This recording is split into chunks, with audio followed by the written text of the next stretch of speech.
साथियों, एक और सवाल आ रहा है। बहुत सारे लोग कह रहे हैं सर मैंने क्रेडिट कार्ड से पेमेंट कर दी थी किसी चीज की या क्रेडिट कार्ड को यूज कर लिया था और मैं क्रेडिट कार्ड के पेमेंट नहीं भर पा रहा हूं।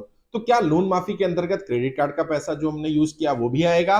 और अगर बैंक सरचार्ज लगा रहा है, पेनल्टीज लगा रहा है, इंटरेस्ट पर इंटरेस्ट लगा रहा है, तो क्या मुझे इससे छुटकारा मिल सकता है? क्या मैं इसके लिए सेटलमेंट के लिए चला जाऊं या मैं कर्जा मुक्ति का वेट करूं? और बैंक वाले लोग मुझे हरेस कर रहे हैं, परेशान कर रहे हैं। वो लोग कह रहे हैं आपकी प्रॉपर्टी जब्त कर लेंगे, आपकी गाड़ी उठा कर ले जाएंगे, आपकी बाइक उठा कर ले जाएंगे।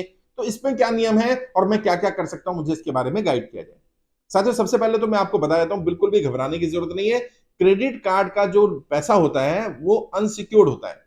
उसको लोन के रूप में अगर आपने ईएमआई करा लिया तो लोन के रूप में मान लो, या आपने क्रेडिट कार्ड का पेमेंट यूज कर लिया है तो वो अनसिक्योर्ड पैसा है। और अनसिक्योर्ड का अर्थ ही ये होता है कि इसके बदले में कोई कोलेट्रल या कोई सिक्योरिटी या कोई प्रॉपर्टी या कुछ रखा नहीं गया है। बैंक भी ये बात जानता है कि अनसिक्योर्ड लोन में किसी की प्रॉपर्टी को अटैच नहीं किया जा सकता, गाड़ी को, बाइक को नहीं लिया जा सकता। आपको जो ये बोल रहा है ये जरूर रिकवरी एजेंट होगा या बैंक ने किसी रिकवरी कंपनी को काम दे दिया होगा, वो लोग हरेस करने का काम कर रहे हैं। तो वैसे तो हरेस तो कोई भी नहीं कर सकता, ना बैंक का कर्मचारी कर सकता, ना एनबीएफसी वाला, ना कंपनी वाला। अगर कोई क्रेडिट कार्ड की पेमेंट आपकी डिफॉल्ट कर जाती है, बिल्कुल भी घबराने की जरूरत नहीं है। अगर कोई गाली गलौज कर रहा है, बदतमीजी कर रहा है, मिसबिहेव कर रहा है, उसको बोलो मुझे नोटिस भेजो। बोलिए आप मुझे रिटर्न में नोटिस भेजिए, मैं इस तरह की गाली गलौज के खिलाफ आपके खिलाफ कंप्लेंट करूंगा। और आप कर सकते हैं, आप कंपनसेशन की मांग भी कर सकते हैं, आप एफआईआर भी दर्ज करा सकते हैं, 2 साल की सजा दिला सकते हैं ऐसे लोगों को जो आपके साथ गाली गलौज कर रहे हैं, चाहे वो क्रेडिट कार्ड का हो या लोन का हो। किसी को भी आपके साथ गाली गलौज करने का अधिकार नहीं है। और रिकवरी एजेंट के बारे में तो मैंने पहले ही बताया था, उनके पास तो कोई अधिकार है ही नहीं।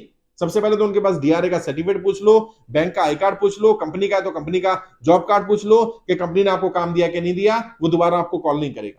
और बिल्कुल घबराने की जरूरत नहीं है। बहुत ज्यादा होगा तो वो लोक अदालत से नोटिस लेकर के आएंगे, लोक अदालत में जाइएगा और वहां जाकर के बताइए कि भाई मैं पैसे नहीं दे पा रहा हूं, और अपनी स्थिति के बारे में बताइए क्यों नहीं दे पा रहा हूं और कब तक दूंगा। और वहां पर कई बार सेटलमेंट का ऑप्शन भी आता है। बहुत सारी जगह पर क्रेडिट कार्ड का सेटलमेंट 10-10% पेमेंट पर हुआ है। मान लीजिए 1 लाख आउटस्टैंडिंग बैंक ने दिखाया ना, 10,000 में सेटलमेंट हो गया, 20,000 में तो बहुत सारे सेटलमेंट, मतलब 20% पे तो बहुत सारे सेटलमेंट हो जाते हैं। तो बिल्कुल घबराने की जरूरत नहीं है। लेकिन सेटलमेंट की, जैसे मैंने वीडियो बनाया था, सेटलमेंट की ऑफर अपनी तरफ से नहीं देनी है। बैंक जब सेटलमेंट के लिए बोलेगा तब तब आप सेटलमेंट पर जा सकते हैं।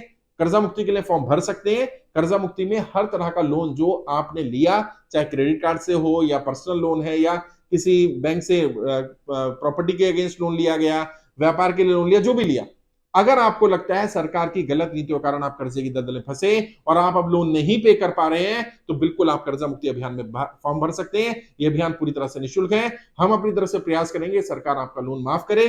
अगर आप सेटलमेंट के लिए जाना चाहते हैं तो ओटीएस स्कीम में वन टाइम सेटलमेंट के लिए जाइएगा। जितना पेमेंट हो उसको वन शॉट में भरने की कोशिश करिएगा, क्योंकि यदि आपने ईएमआई लिया इंस्टॉलमेंट का और एक भी ईएमआई बाउंस हो गया सेटलमेंट का, तो जितना आपने भरा होगा बैंक उसको सरचार्ज, पेनल्टी, इंटरेस्ट में काट करके दोबारा रीसेटलमेंट के लिए बोल देगा और पता चला आपको दोबारा पैसा भरना पड़ जाए।